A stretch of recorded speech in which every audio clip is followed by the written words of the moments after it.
Welcome to Trader TV. I'm Dan Barnes. In 2020, buy-side equity traders are facing very challenging markets.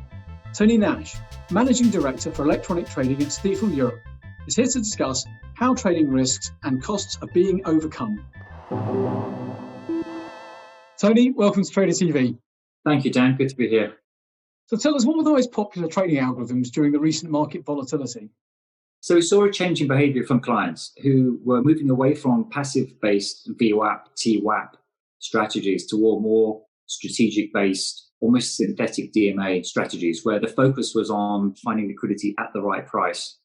We also saw a move towards using dark access to getting blocks done. And of course, we have access to 50 venues through Sonic Dark. So that became, hands down, our most popular algorithm, because we felt some customers were leaving a block of liquidity in the darks while they were working in the lids. Okay, and if it hit their limit, they were happy to get done. If stock price action is actually difficult to predict, what sort of strategies do you think clients should be using? I think one of the hardest choices for a trader when you have stocks trading linearly down, for example, and you've got a sell order, is waiting for the bounce. And if the bounce doesn't come, you run the risk, the longer you wait, for being sort of further away from your benchmark, and potentially you could have a PM raising their hand saying, listen, I gave you a sell order in the morning. You're 4% off the close. You didn't get me finished or partially completed. So that's the risk. And what we did see for those stocks, our clients did turn towards more passive-based strategies like VWAP, for example, but with an embedded price. So the idea there is that it's almost like a trader hedge, where they would just start trading using VWAP. At least they're getting some done. If it bounces, fine, the wood price would take care of some of that. Or in fact, there'd be an overlay of other strategies as well, which is the other thing that we saw, where we offer over 50 different algorithms from 5 providers. So clients had a wide range of choice, and they would often overlay 3 or 4 strategies for the same order. How did the volatility affect the actual trading objectives that they were trying to achieve through that execution?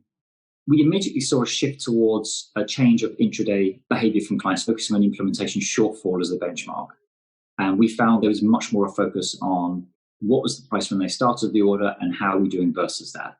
Also, we found that there's an increased need for us to provide in-flight TCA to clients. So we created products where we could, at any point during the day, have a good grasp of where clients are executing, which venues they're executing in, and then advise them on the fly accordingly. So what impact did that have on execution approaches for different funds?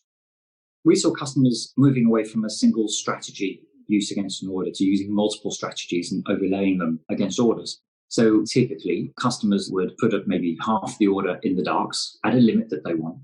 Then secondly, they might have a strategic, almost like a synthetic DMA order, where it would pounce on a certain price in the lids were available. And then they'd have a liquidity seeking strategy that would maybe post some of their order shapes and never cross the spread. And then how does that differ from trading in less volatile markets? So we found that in less volatile markets, there was a focus on counterparty risk. There was a focus on more compliant-based issues. So TCA was a requirement that was focused on less for trading, but more for compliance issues and post-trade monitoring.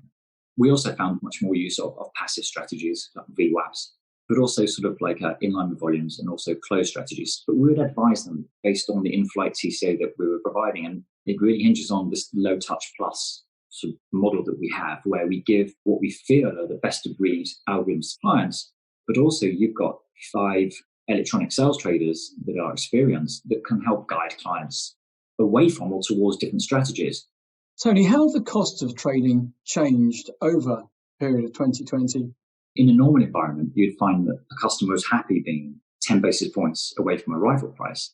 Where volatility is low, obviously the standard deviation is low, and spreads are quite thin. Now, when spreads double or treble and there's a drop in liquidity, you do find that customers' expectations in terms of value changes too. So they might be happy with 25 basis points away from a rival price. Why? Because volatility has quadrupled or gone up 5 times, spreads have gone up 3 times, and liquidity is far more patchy.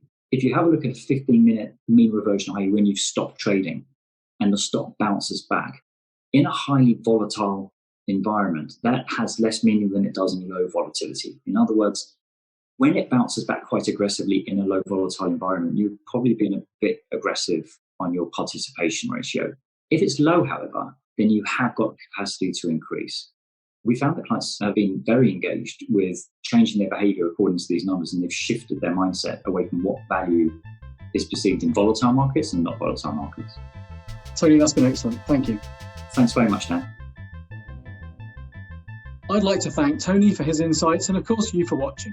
To catch up on our other shows, go to tradertv.net and etftv.net.